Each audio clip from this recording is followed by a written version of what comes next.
Magandang hapon, narito na ang pinakahuli sa lagay na ating panahon ngayong araw ng Martes, June 17, 2025.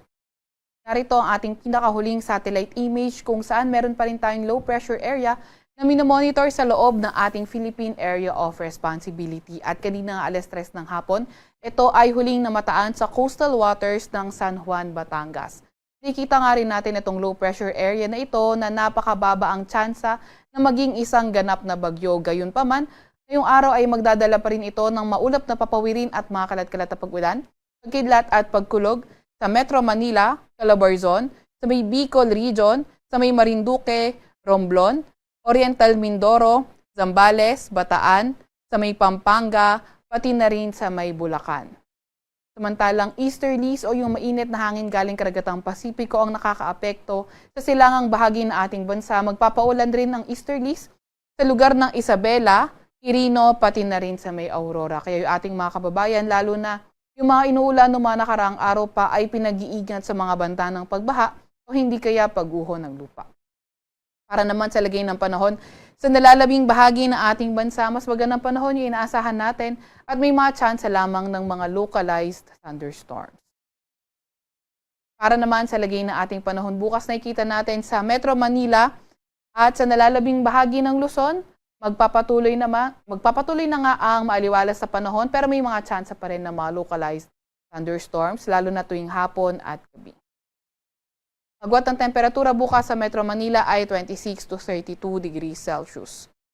Sa Baguio naman ay 18 to 22 degrees Celsius, 26 to 32 degrees Celsius sa may Lawag, 26 to 33 degrees Celsius sa may Tugigaraw, 25 to 32 degrees Celsius sa may Legazpi, at sa Tagaytay ay 25 to 29 degrees Celsius. Agwat naman na temperatura bukas sa Puerto Princesa ay 25 to 32 degrees Celsius at 26 to 32 degrees Celsius naman sa may Kalayaan Islands. Para naman sa lagay ng panahon, sa Visayas at Mindanao bukas, nakikita natin sa silangang bahagi ng Mindanao ay posible na ngang maging maulan. Ito ay ang posibleng dahilan ay ang Intertropical Convergence Zone o ITCZ. Sa Visayas naman at nalalabing bahagi ng Mindanao, asahan naman natin ang maaliwalas sa panahon, pero may mga tsansa pa rin ng mga localized thunderstorms. Agwat ang temperatura bukas sa Tacloban at Davao ay from 25 to 33 degrees Celsius. Sa Cebu naman ay 26 to 32 degrees Celsius, 27 to 33 degrees Celsius sa may Iloilo, 24 to 34 degrees Celsius sa may Zamboanga at 24 to 33 degrees Celsius naman sa may Cagayan de Oro. Para naman sa 3-day weather outlook, nakikita nga natin na sa may Metro Manila, Baguio City, pati na rin sa may Legazpi City ay magpapatuloy ang maaliwalas sa panahon. May mga tsansa pa rin ng mga localized thunderstorms. Yung mga kasamahan natin, Regional Services Division patuloy na maglalabas ng mga thunderstorm advisory, rainfall advisory o hindi kaya heavy rainfall warning kung kinakailangan.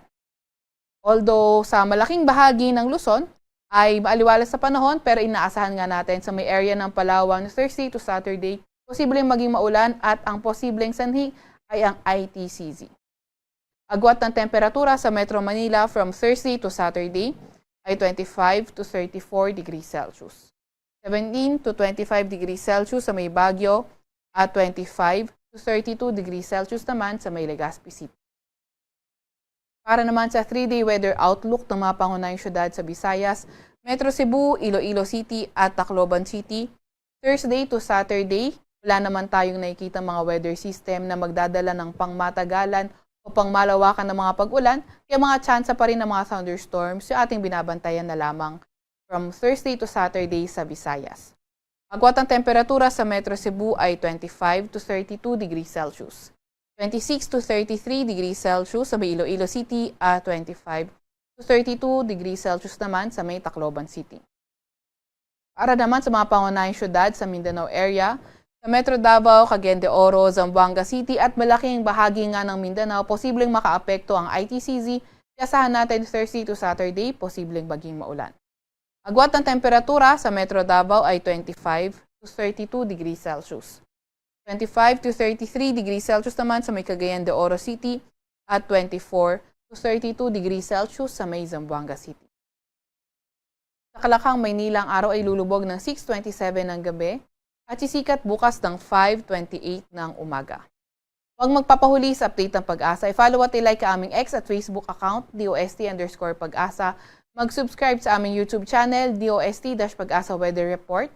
At para sa mas detalyadong impormasyon, bisitahin ang aming website, pag-asa.dost.gov.ph. At yan nga muna ang pinakahuli sa lagay ng ating panahon. Mula sa Weather Forecasting Center ng Pag-asa, Veronica Torres.